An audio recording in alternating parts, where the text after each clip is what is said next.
very good at assessing your conversational skills and how you can hold their attention, etc. And be honest with y'all, if you're good at, you'll start to notice this because women are very like-minded.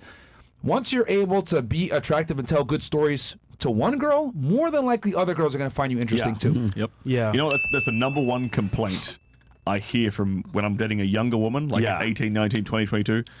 The first thing, if I ask them, what's it like dating guys in Miami? What's it like dating guys in Marbella? What's it like dating guys in London? What's it like dating guys your age? The number one complaint is they can't hold a conversation. Yeah. The number one complaint. But isn't it funny though? They're good at picking people. Bad who's, hygiene. Like, Those skills, two right there are the top, like, Bad two. hygiene. For social, Bad hygiene and that. They're very socially aware, right? But they can't choose the right guy to marry. Yeah, because they're screening for because they're screening for emotional engagement. They can read your conversational skills, but not your character skills, which is crazy to me. Yeah. So Well, I go to some self-help conferences. You know, I'm friends with a lot of these guys, Dan Flashman or Ty Lopez, and a lot of those dudes. And whenever we hang out, one of the things I notice is just 99% men in there. And whenever sometimes there'll be a bunch of girls at my apartment, right? They'll getting ready, we're all going out or whatever, and I'll listen to them talk, and it's very clear to me that they don't believe male self-help improvement. They're not offended by it. They don't think it's real. Yeah. They literally just care about the finished product. Like Rich Cooper says, they wait at the finish line and they fuck the winners. That's it. So like it's almost like, you know, an NFL team, they're paying you for what you're going to do in the future. They don't care about all the practice you put in to get where you are. Yeah, the first part of that is they don't care about your struggles. They wait at the finish line. And, they don't care about your struggles. They wait at the finish line. They fuck the winners. And so that's what happens, man. It's like one of these things where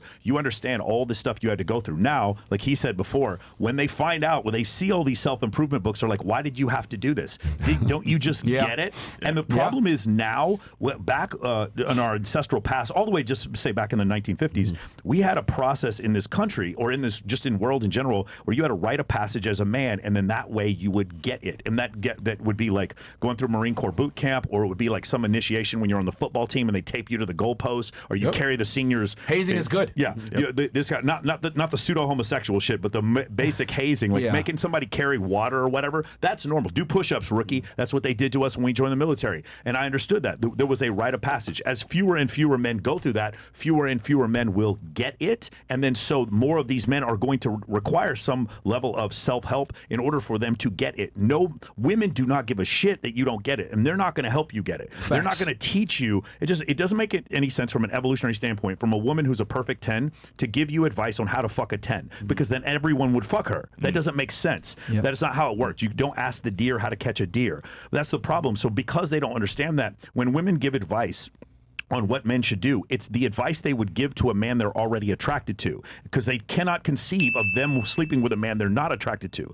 But if you go through years of self-improvement looking at guys who studied social circle or intersexual dynamics, you see men who weren't able to have sex with women, and then they were able to have sex with women. For us as men, we can conceive of that because we can conceive of male self-improvement. Women do not conceive of male especially because the very men attractive must one. become and women just are. Because they do not conceive of male self-improvement. What happens is they just think it just happened, and they think you were always like that. My girlfriend told me the other day, she's obviously 24 years younger than me, and she's like, yeah, she was looking at pictures of me when I was her age, and she was like, oh, you were hot, I would have gone out with you. And I'm like, no, the fuck you wouldn't. There's no way you would have gone out with me. That is so ridiculous. But in her mind, she thinks she would have gotten the same pang from meeting the 46-year-old me as she would have gotten from the 21-year-old me. And of course, that's not true. But she doesn't know that, because in her mind, she doesn't see all the steps to get where I'm at. They see the finished product. That's why they want a turnkey relationships. They want to walk into something that is like, exactly like what they were always hoping and dreaming for. It's like, they're waiting at the finish line. Hold on, because they're a turnkey product. Because they went through puberty, and then boobs popped up,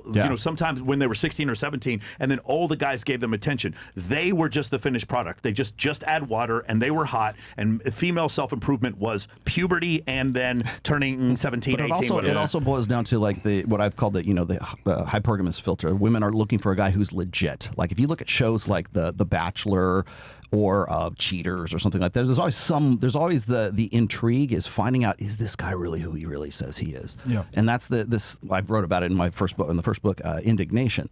It's like that women love that sense of indignation, especially when they're trying to figure out if a guy is the real deal, if he's authentic, if he really is who he says he is. That is why The Bachelor is in its 28th season right now, because it's a formula that has been around since we were running around in the sub-Saharan African savannas, back in the day. Is this guy really who he says he is? And if they can't get that in their regular lives, they will find it in their escapisms. But the thing is, the reason why they do that is because, well, first of all, it's a survival mechanism. They want to find that. But it also goes back to looking for the guy who's already the made man. Is he really who he says he is? And if you had to learn it, then that disqualifies you from their consideration immediately, because you're not actually the real deal, the real alpha. If you had to go from being like a nothing to being something, they don't want to know that you were a nothing at some time, because they wouldn't have had anything to do with you when you were in your high school years, but they will have something to do with you now that you're in your 30s or your 40s. We were talking on the I think it was on Adam Sosnick's show. Remember when I was telling you about how how old are you now? You're 36. 36, and you are 46. 46, and I will soon be 56 in April. Okay, there's 10 years difference between all of us. They were asking us about, like, if you're dating a younger woman, like, what would you talk about? What would you possibly have anything to say to her? You're going to have an intellectual conversation with that girl.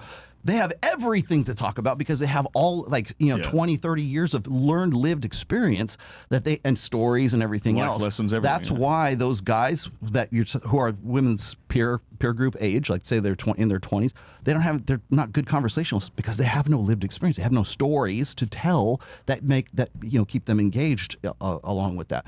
So when we're looking at like the differences between ages, these guys are already made. So they have a frame and a world into which that woman wants to enter into in the first place.